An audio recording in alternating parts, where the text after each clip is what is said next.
আশ্বিন মাস, শরতের নীল আকাশে পেঁচা তুলোর মতো সাদা মেঘ, শাড়ি দিয়ে কাশফুল, শিউলি ফুলের গন্ধ জানান দিচ্ছে দুর্গাপুজোর আর বেশি দিন বাকি নেই।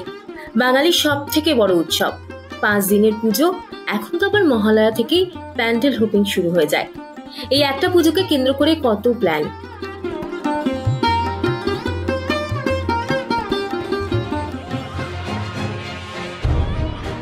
কিন্তু এবারের পুজোয় সেই উচ্ছ্বাস আমেজ যেন অনুভূতই হচ্ছে না।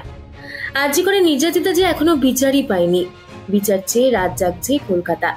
সাধারণ মানুষের সঙ্গে পথে নেমে প্রতিবাদ দেখিয়েছেন অভিনেতা অভিনেত্রী থেকে গায়ক চিত্রশিল্পী সকলেই।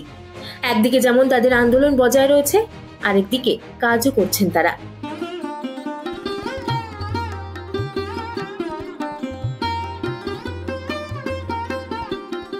কেউ পুজোর সিনেমার প্রচার করছেন, কেউ আবার পুজোর গান রেকর্ডিং এ ব্যস্ত। কিন্তু শিল্পীরা কাজে ফিরতেই ট্রোলের শিকার হতে হচ্ছে তাদের। জুটছে চটি চাটা তকমাও।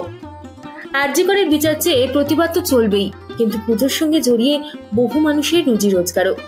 বাকিরাও যদি কাজ করতে পারে, তাহলে বিনোদন জগতের মানুষরা কেন কাজ করতে পারবে না, কেন কাজে ফিরতে পারবে না? প্রশ্ন তুলছেন গায়ক মনোময় ভট্টাচার্য, মেখলা দাশগুপ্তরা। পুজোর জন্য নতুন গান রেকর্ড করেছেন তারা। 1 অক্টোবর মুক্তি পাবে তাদের পুজোর গান উমা এলো বাপের বাড়িতে। মনোময় মেখলা ছাড়াও গান গেয়েছেন শোভন, স্নিগ্ধজিৎ, উজ্জয়িনী, প্রস্মিতা পাল। গানটি লিখেছেন সৈকত চট্টোপাধ্যায়, সুর দিয়েছেন শোভন। দুর্গার আগমন থেকে বিসর্জন পর্যন্ত প্রতিটি পর্যায়ে তুলে ধরা হয়েছে এই গানে। কিন্তু একটাই প্রশ্ন উঠছে, আরজি কর আবহে পুজোর গান গিয়ে কি এবার তারাও কটাক্ষের শিকার হবেন? যদিও ট্রোলিং কটাক্ষকে গুরুত্ব দিতে চাইছেন না তারা। মনোময় এক সংবাদ মাধ্যমকে জানিয়েছেন, আরজি করের একটা প্রভাব শিল্পীদের উপর পড়েছে। উৎসবে না ফেরা নিয়ে যে বিতর্ক তৈরি হয়েছে, তার জেরে বহু অনুষ্ঠান বাতিল হয়েছে, রুজি রোজগারের টান পড়েছে।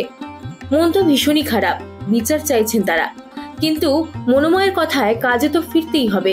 যারা ট্রোল করেন তাদের কথায় গুরুত্ব দেওয়ার দরকারই নেই বলে মনে করছেন তিনি। মেখলা এক সংবাদ মাধ্যমকে জানিয়েছেন, খালি পেটে বিপ্লব হয় না। সবাই সবার মতো প্রতিবাদ করছেন, মন কারোরই ভালো নেই, কিন্তু তার জন্য তো কাজ বন্ধ রাখা যায় না। মেখলা মনে করেন কাজের মধ্যে দিয়েও প্রতিবাদ করা যায়। ইতিমধ্যেই মুক্তি পেয়েছে অঙ্কিতা ভট্টাচার্যের পুজোর গান উমা আসে নতুন সাজে। সঙ্গীত পরিচালক ম্যাক মহল্লার, গানটি লিখেছেন সোমরাজ দাস। গত বছর তাদের আইলো উমা বাড়িতে গানটি বেশ জনপ্রিয় হয়েছিল। নতুন অ্যালবাম আনছেন লগ্নজিতা চক্রবর্তীও। ভারাক্রান্ত মন নিয়েই গান রেকর্ড করেছেন তিনি। লগ্নজিতার পুজোর গান মা দুর্গা এলো, এখানে মিল্টন দেববর্মার কণ্ঠ শোনা যাবে। তবে শহরের প্রতিবাদের কথা কিন্তু তিনি ভুলছেন না। কাজের সঙ্গে সঙ্গে প্রতিবাদ চলবে তারও। দিন কয়েক আগে কলকাতার একটি পুজো কমিটির জন্য থিম সং রেকর্ড করে কটাক্ষের শিকার হয়েছিলেন বাবুল সুপ্রিয়। কটাক্ষের করা জবাব দিয়ে বাবুল সুপ্রিয় বলেন, এক দুধ বিক্রেতা, সাফাই কর্মী বা ডেলিভারি পার্সন যেভাবে খেটে নিজেদের রুজি রুটি জোগাড় করেন, শিল্পীরাও সেভাবেই পরিশ্রম করে রোজগার করেন। তার অনুরোধ, আরজি করের মতো ঘটনার নেপথ্যে থাকা দোষীদের দৃষ্টান্তমূলক শাস্তি চায় সকলেই। কিন্তু তারা সফট টার্গেট বলেই তাদের কেউ দয়া করে যেন হেনস্থা না করে।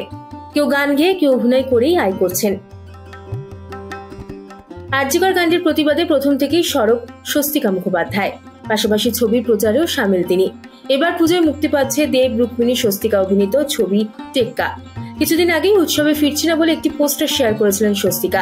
তারপর পুজোর ছবির প্রচারে দেখা গিয়েছিল তাকে, যাকে কেন্দ্র করে ট্রোলের শিকার হন অভিনেত্রী। যদিও নিন্দুকদের কড়া জবাব দিয়ে অভিনেত্রী জানিয়েছিলেন, ছবি প্রচারও করবেন, আন্দোলনেও থাকবেন।